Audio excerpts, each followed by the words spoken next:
देखो बेटा, चैप्टर आपका मेरे संग की औरतें खत्म हो चुका है। लास्ट में क्या बताया लेखिका ने कि अकेलेपन, अकेलेपन का मतलब क्या बताया था मैंने कि समाज से कुछ अलग करने का मजा कुछ अलग ही होता है। अब हम चैप्टर को दोबारा से रिवाइज करते हैं। मैं एक यहाँ पर पूरा आपको ड्रॉ करके बताती हूँ, इससे समझाती हूँ। तो जो मेन करेक्टर है, हम यहाँ पर जो है सारे करेक्टर लिखेंगे और करेक्टर से ही आप जो है पूरे चैप्टर आपके माइंड में रिवाइज हो जाएगा। तो मेन करेक्टर कौन है यहाँ? मृदुला गर्ग। लेखिका कौन है? मृदुला गर्ग। अब मृदुला गर्ग के इस चैप्टर में कौन कौन से करेक्टर जुड़े हुए हैं वो हम देखते हैं। अब सबसे पहले लेखिका ने वर्णन किया है अपनी नानी का। किसका? नानी का। अब देखो, हम रिवाइज कर रहे हैं तो नानी का जिक्र आते ही उनके बारे में जो कुछ भी मैंने चैप्टर में बताया, पढ़ाया, समझाया, वो आपके एकदम से माइंड में आना चाहिए कि नानी कैसी थी। नानी परंपराओं में बंधी हुई, रीति रिवाजों को मानने वाली, पर्दानशी, अनपढ़। ठीक है, 2-2 नंबर के क्वेश्चन आते हैं आपके कृतिका से, 2 क्वेश्चन आते हैं 4 नंबर के। 3 चैप्टर हैं कृतिका में, तो 2 नंबर का क्वेश्चन आएगा पूरे चैप्टर में से, कहीं से भी एक क्वेश्चन उठा। अब नानी के बारे में आ गया तो आप 6 या 7 लाइन उनकी नानी के बारे में आराम से लिख सकते हो कि उनकी नानी कैसी है, परंपराओं रीति रिवाजों को मानने वाली, पर्दा करने वाली। ठीक है, घर उबाऊ और घरेलू महिला है, लेकिन उनके मन में आजादी की ललक है। वो जो है जब बीमार होती हैं तो अपनी बेटी के रिश्ते के लिए प्यारेलाल शर्मा को बुलाती हैं और पर्दे का लिहाज त्याग कर जो है वो अपनी बेटी के रिश्ते के लिए प्यारेलाल शर्मा को कहती है। इससे में पता चलता है कि उनके मन में आजादी की सनक थी, ललक थी। ये क्वेश्चन चाहे कैसे भी दे दे, वो जो वर्णन आया है उसकी नानी के बारे में, आपने क्वेश्चन को थोड़ा सा मोल्ड करके उसी में से बनाना। ये हो गया लेखिका की नानी का वर्णन।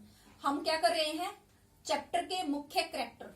उसके बाद वर्णन आया लेखिका की दादी का।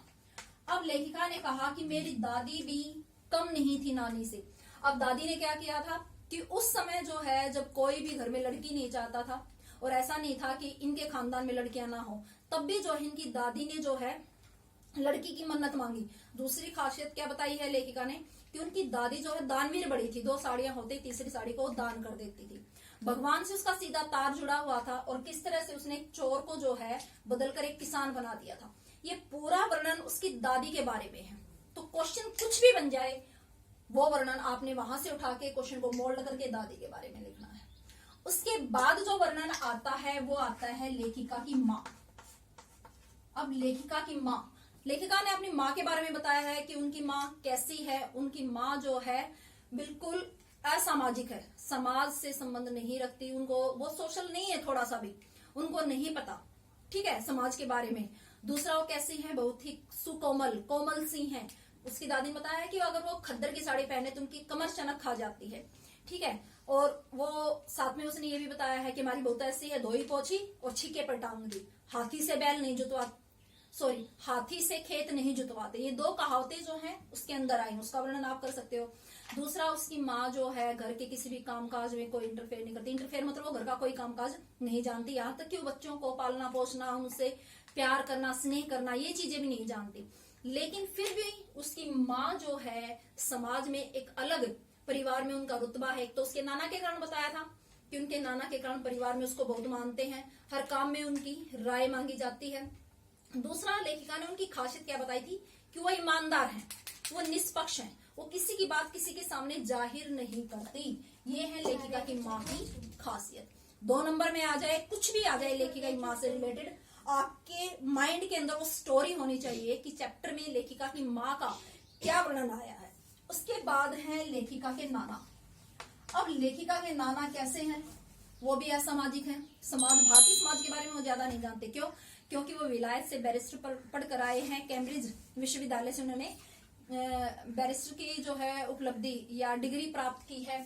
दूसरा, वो जो है उनका रहन सहन विलायती है, तो यहाँ के रीति रिवाजों से, परंपराओं से वो पूरी तरह से अवगत नहीं है। लेकिन उनके नाना की सबसे बड़ी खासियत क्या है कि वो भारतीय मर्द जैसे होते हैं, एक तानाशाही कि घर में जो सिर्फ उनके। तो उन्होंने कभी उनकी नानी के जीवन में जो है किसी भी तरह का कोई भी इंटरफेयर उसके जीवन में नहीं किया। वो जिस तरीके से अपनी जीवन जीती थी, वो अपनी जिंदगी में उसको बिल्कुल आजाद छोड़ा था। ये है उनकी नाना की विशेषता। 2 नंबर में आप इजिली लिख सकते हैं।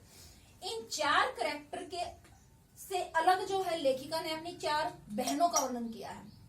उनका एक भाई है, वो उसका वर्णन इसने नहीं दिया, लेकिन उसमें भी जो है इसने बताया कि वो लिखने लगा। अब 4 जो उनकी बहनें हैं उनका वर्णन जो है आपको बताती हूँ।